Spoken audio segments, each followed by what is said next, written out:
Hi, today at school I found this great book called Hidden Figures.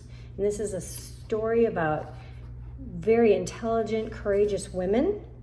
And I really enjoyed it. The book is illustrated by Laura Freeman. And they're really nice pictures, so pay attention to that. And then it's written by Margaret Lee Shetterly.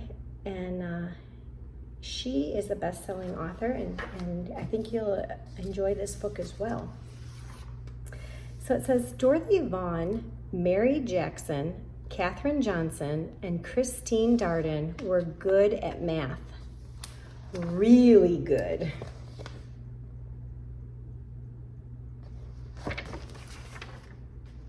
In 1943, the United States was at war. World War II.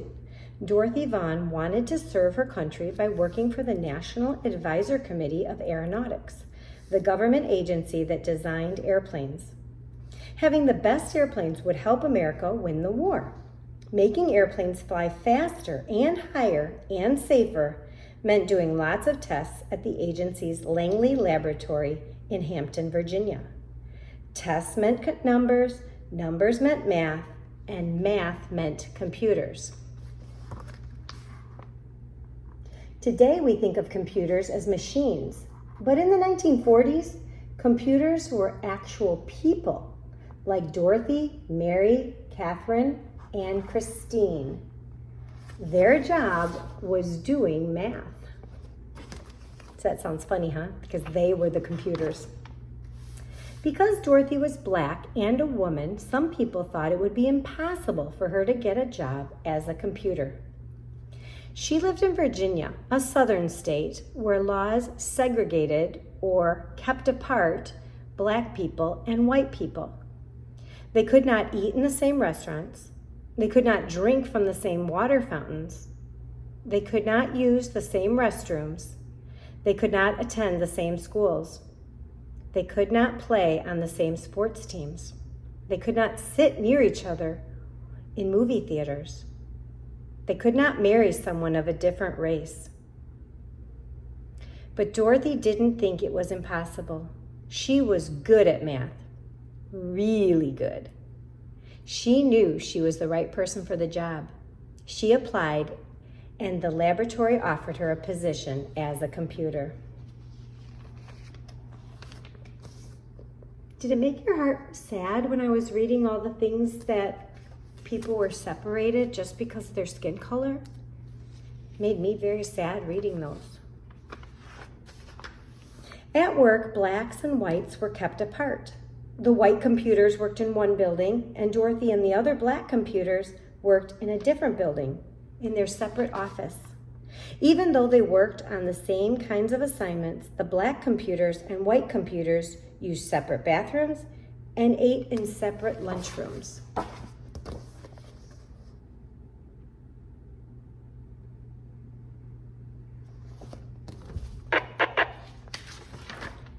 America won the war in 1945, but Dorothy stayed on the job, still trying to make airplanes faster and safer. By 1951, the Americans and the Russians were competing to see who could build the best planes. That meant more experiments and more numbers, lots and lots of numbers. And more numbers meant they needed more computers. That's when Mary Jackson got a job as a computer at Langley. She worked in a group that tested model airplanes in wind tunnels. A wind tunnel was a machine like a huge metal box with a powerful fan attached. Mary put model airplanes in the wind tunnel and blasted them with air from the fan.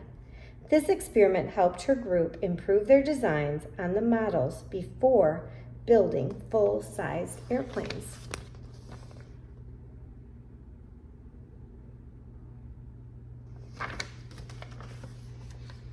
Mary wanted to become an engineer, but officials said it was impossible. Most of the engineers at the laboratory were men, and to become an engineer, Mary needed to take high-level math classes, but she wasn't allowed to go inside the white school where the math classes were taught. But Mary was good at math, really good at math, and she refused to give up. She got permission to enter the school building and take the math classes, and she earned good grades. because she didn't give up.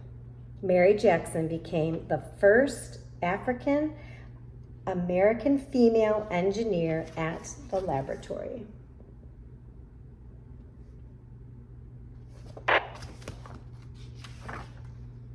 Katherine Johnson was good at math and always asked lots of questions. In 1953, she applied to the laboratory for a computer job and was placed on a team that tested actual planes while they were flying in the air. Their research was used to figure out ways to prevent future plane crashes. In one of her first projects, she learned how to analyze turbulence, or dangerous gusts of air. No one knows how many lives her work may have helped save.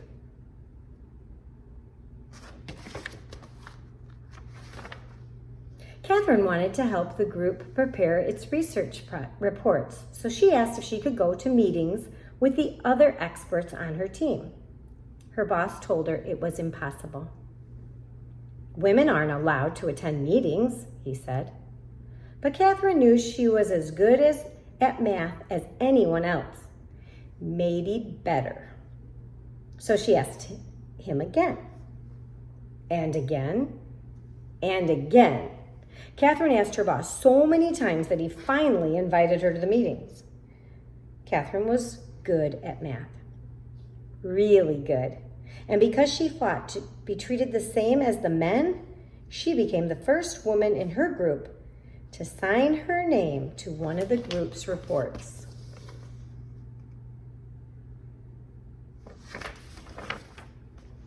In the 1950s, the Langley Laboratory bought a machine computer that could do math faster than the human computers.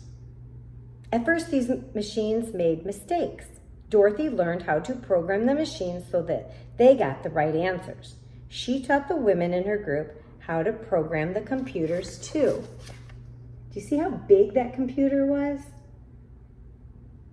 It was the size of the whole room. Now think of how small computers are.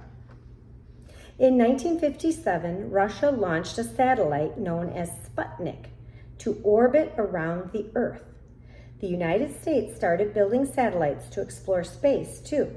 For years, the laboratory had used math to design airplanes. Now it would need math to create spaceships as well.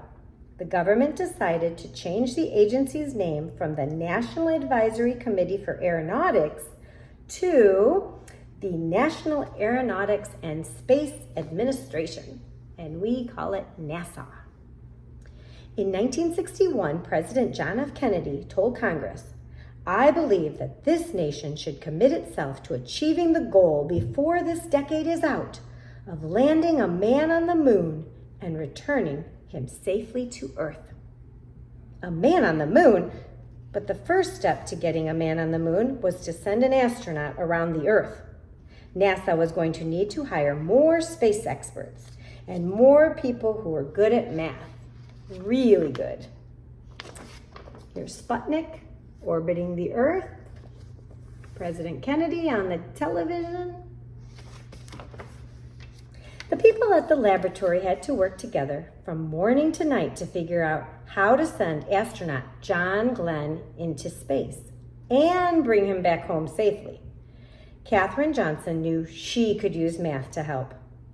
"Tell me where you want his spaceship to land, and I'll tell you where to launch it," Katherine told her boss. Katherine helped calculate the trajectories or pathways that rockets traveled through space. She had to plan Glenn's exact route from takeoff in Florida to splashdown in the Atlantic Ocean. There was no room for error. No one was better than Katherine at solving these tricky math problems. Days before the mission, John Glenn wanted Katherine to double-check the machine's computer trajectory calculations to make sure it hadn't made any mistakes. When Katherine said the numbers were correct, Glenn was ready to go. On February 20th, 1962, Glenn blasted off into space, circled the Earth, and made his way home safely. Meanwhile, laws began to change so that black and white students could go to school together.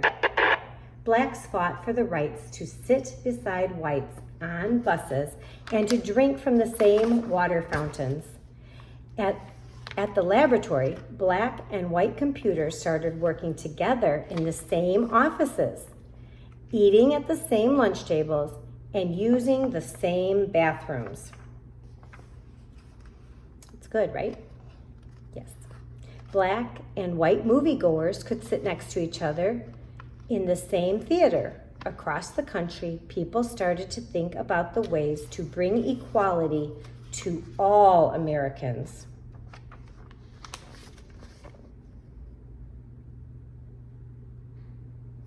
And here you see Martin Luther King Jr., who was helping to fight for all the rights.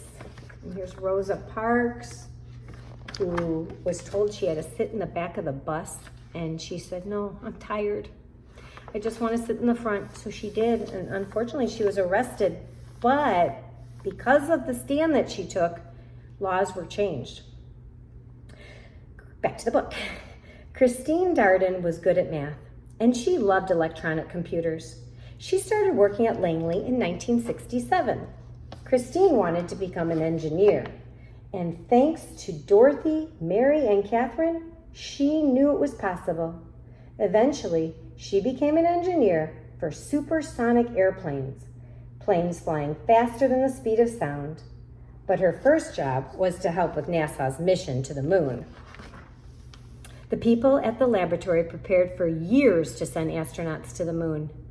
About 238,900 miles away from the Earth, that's far.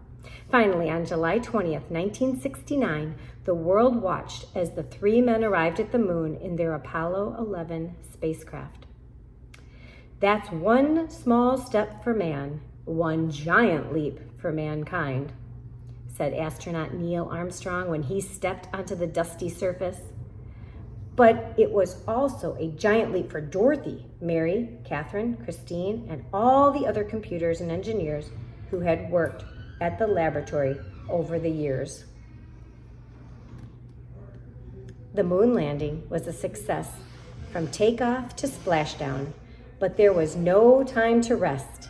Once NASA landed astronauts on the moon, the people at the laboratory began dreaming of sending humans to other planets, such as Mars and Jupiter or Saturn. They started to imagine hyper-fast space planes that could travel around the Earth at 7 times the speed of sound.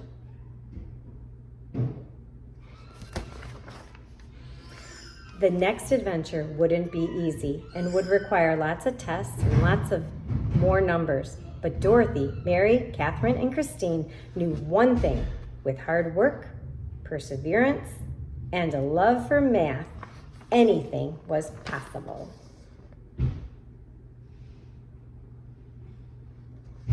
I love this story, and when you're older, maybe you can watch the movie that came out on that. I'm not going to read this. I'm going to put it up, so if you want to pause it, you can look at this. Let me make sure it's all in there. It's a timeline.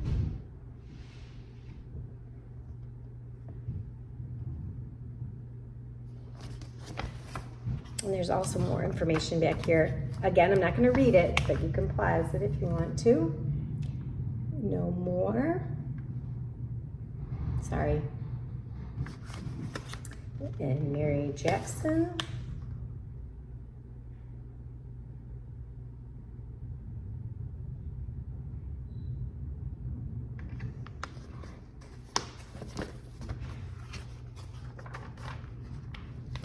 And Catherine.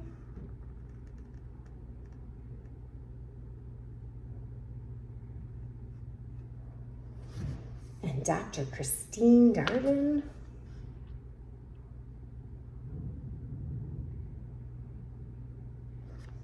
Okay. And then also here's a glossary of some different terms.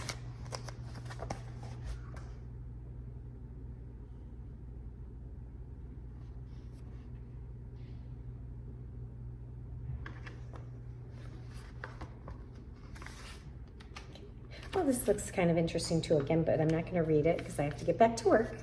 But here's some author's notes.